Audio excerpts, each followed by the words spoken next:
네, 안녕하세요. 11월 21일 토요일 새벽 기도 시작하겠습니다. 기도드리겠습니다. 은혜로우신 우리 아버지 주님 앞에 감사를 드립니다. 특별히 11월은 추수 감사절이 있는 그런 계절입니다. 우리가 매일 주님 앞에 감사를 해야 되지만 그렇게 감사하지 못하고 살았던 우리의 죄와 허물을 용서해 주옵시고 땡스기빙 데이 추수 감사절을 맞이해서 우리가 하나님 앞에 더욱더 감사하는 그런 삶을 살겠다고 다짐하는 이런 계절이 되게 해 주옵소서. 오늘도 이제 하루를 시작합니다. 오늘 하루를 주님 앞에 의탁하며 예수님의 이름으로 기도드리옵나이다. 아멘. 네, 찬송가 314장입니다. 내 구주 예수를 더욱 사랑 314장. 예전 찬송가는 511장이 되겠습니다. 314장 내 구주 예수를 더욱 사랑.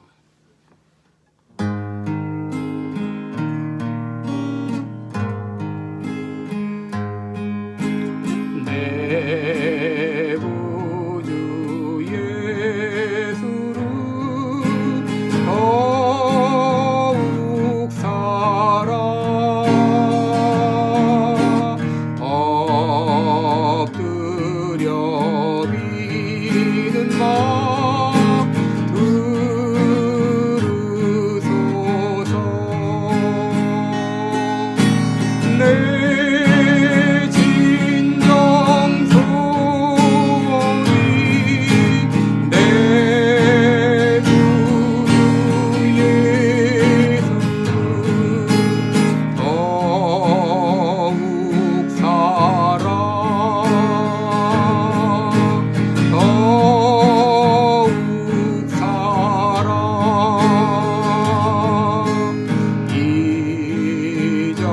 이전엔 세상 나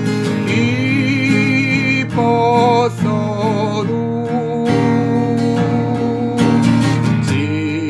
지금 내 기쁨은 오직 예수.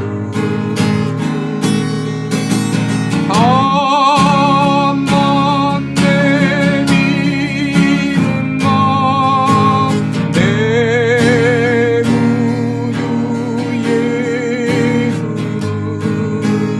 더욱 사랑. 더욱 사랑. 이 세상 떠날 때 찬양하고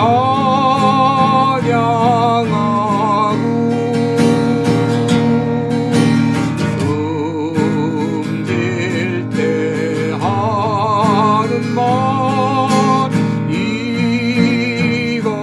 이것일세. 다만 내미는 말 내 구주 예수 더욱 사랑. 더욱 사랑.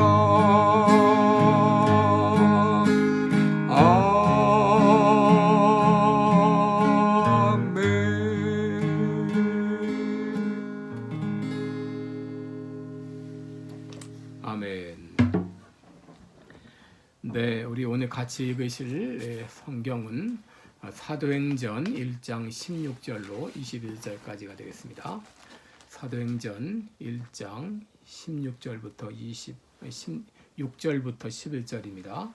사도행전 1장 6절로 11절까지 제가 봉독해 드리겠습니다.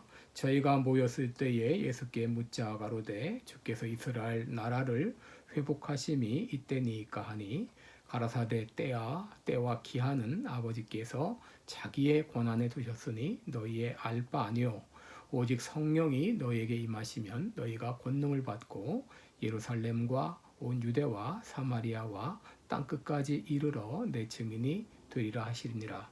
이 말씀을 마치시고 저희 보는 데서 올려 가시니 구름이 저를 가리어 보이지 않게 하더라.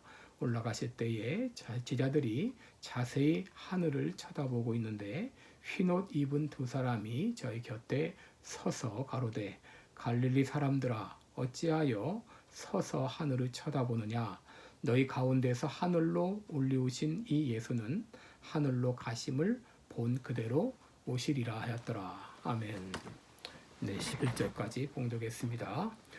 오늘은 사도신경의 구절 중에 하늘에 오르사 전능하신 하나님 우편에 앉아 계시다가 이 구절을 같이 나누면서 은혜를 나누겠습니다.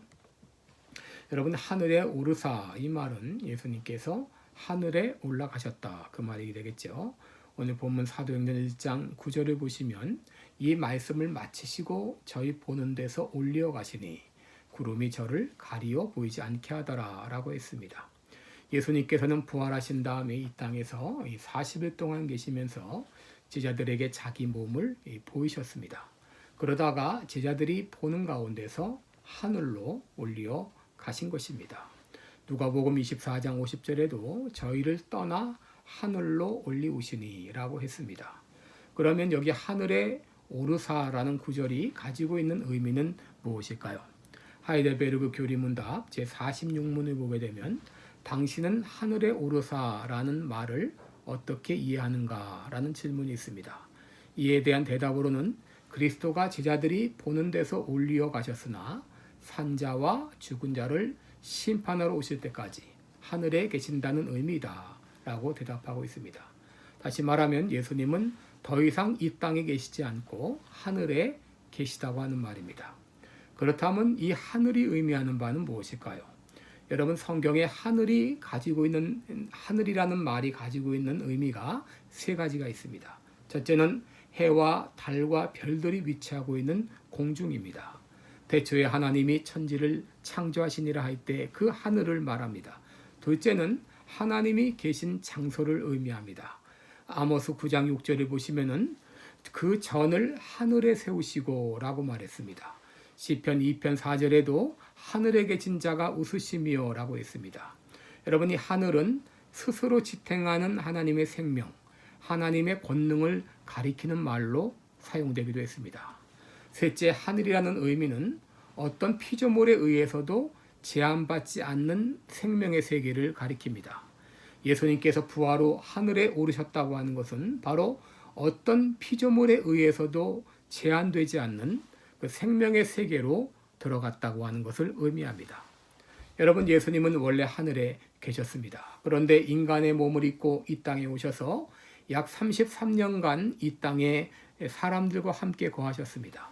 그런데 부활하신 후에 성육신 이전에 생명, 즉 어떤 피조물에 의해서도 어떤 제한도 받지 않는 그 세계로 다시 가셨다고 하는 것입니다. 요한복음 15장 17장 5절에 보면 아버지여, 창세전에 내가 아버지와 함께 가졌던 영화로서 지금도 아버지와 함께 나를 영화롭게 하옵소서라고 했습니다. 요한복음 6장 38절에서는 내가 하늘로서 내려온 것은 그랬습니다. 요한복음 6장 41절에는 자신을 하늘로서 내려온 떡이라고 했습니다. 요한복음 1장 14절에는 말씀이 육신이 되어 우리 가운데 거하심에 우리가 그 영광을 보니 아버지의 독생자의 영광이요 은혜와 진리가 충만하더라 라고 말했습니다. 이렇게 하늘에 계시던 예수님이 이 땅에 오셨다가 부활 후 40일 만에 다시 그 하늘로 올라가신 것입니다. 베드로전서 3장 22절에 보면 저는 하늘에 오르사 하나님 우편에 계시니 천사들과 권세들과 능력들이 저에게 복종하느니라 그랬습니다. 에베소서 4장 9절 10절에도 올라가셨다 하였은즉 땅 아래 곳으로 내리셨던 것이 아니면 무엇이냐. 내리셨던 그가 곧 모든 하늘 위에 오르신 자니 이는 만물을 충만케 하려 하심이니라 라고 말했습니다. 요한계시록 19장 11절에는 또 내가 하늘이 열린 것을 보니 보라 백마 탄 자가 있으니 그 이름은 충신과 진실이라 그가 공의로 심판하며 싸우더라 라고 했습니다. 예수님은 부활 후 이 땅에 내려오시기 전에 창세전에 계시던 그 영광의 보좌로 다시 올라가셨다고 하는 그런 말입니다.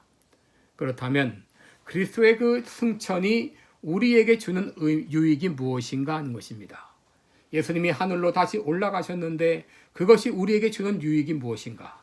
하이델베르그 교리문답 제49문을 보게 되면 세 가지로 답하고 있습니다. 첫째로 예수님께서 하나님 아버지 앞에서 우리의 변호사가 되신다고 하는 것입니다.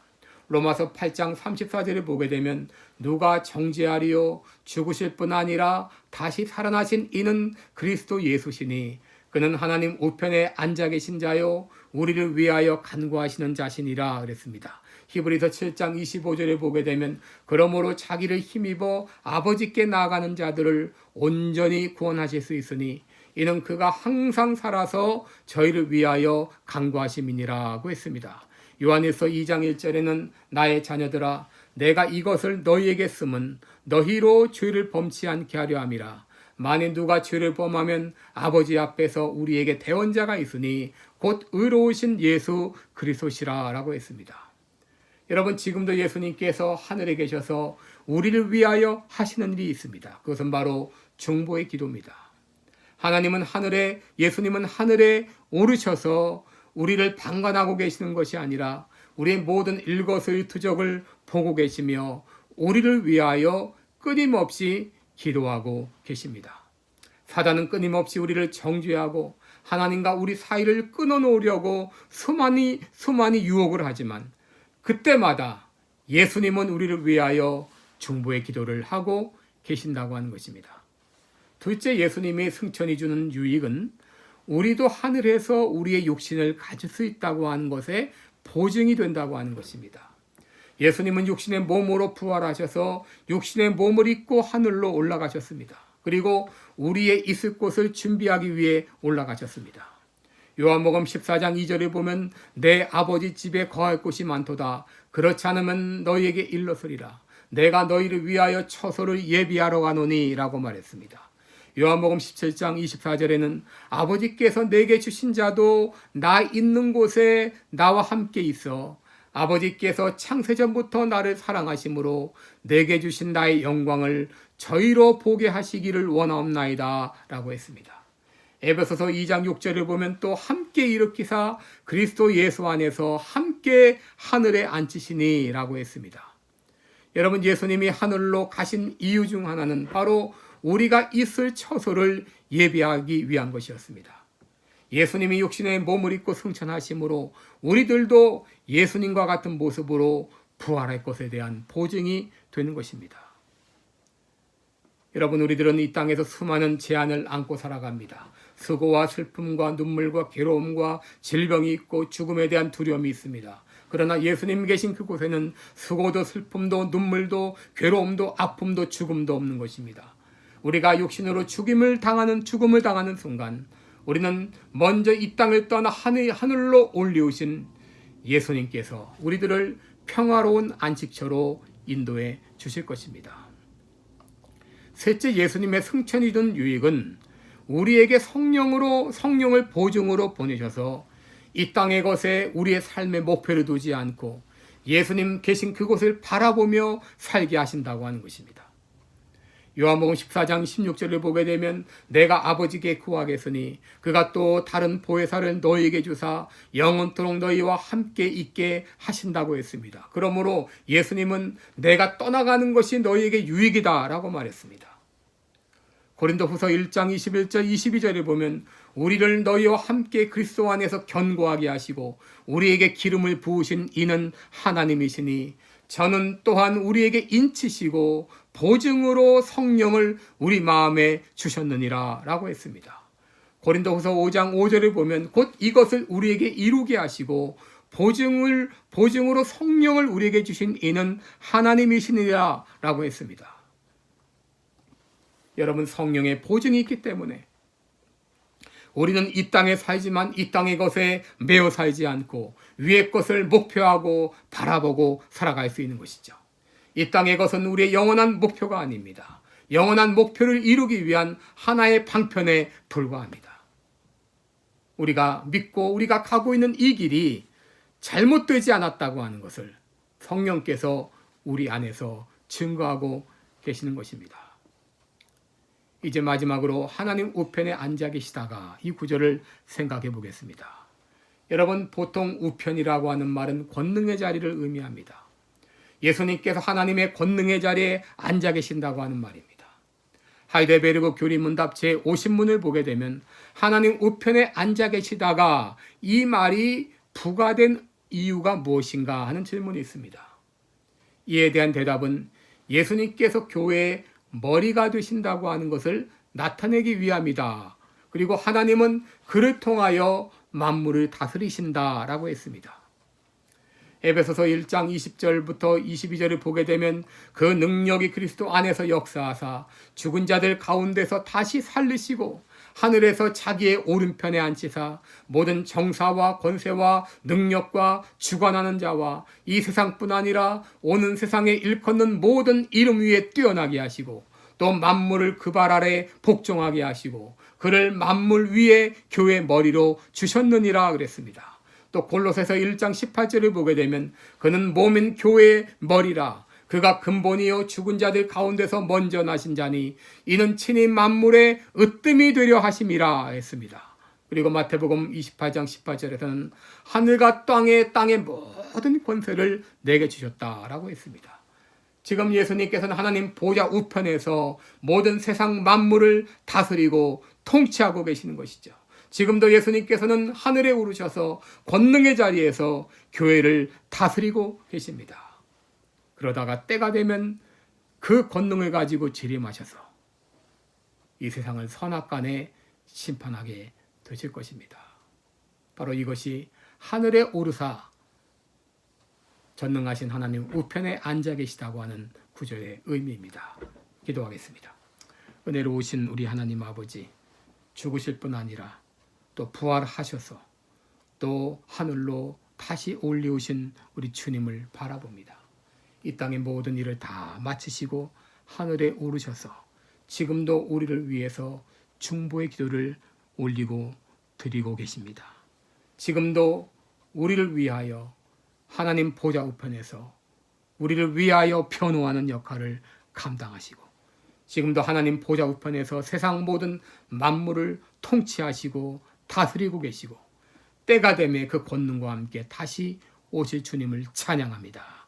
이 땅에 살면서 우리들은 땅의 것을 바라보지 않고 저 영원한 세계를 바라보며 위의 것을 찾으며 살아가는 우리의 삶이 되게 하여 주시옵소서.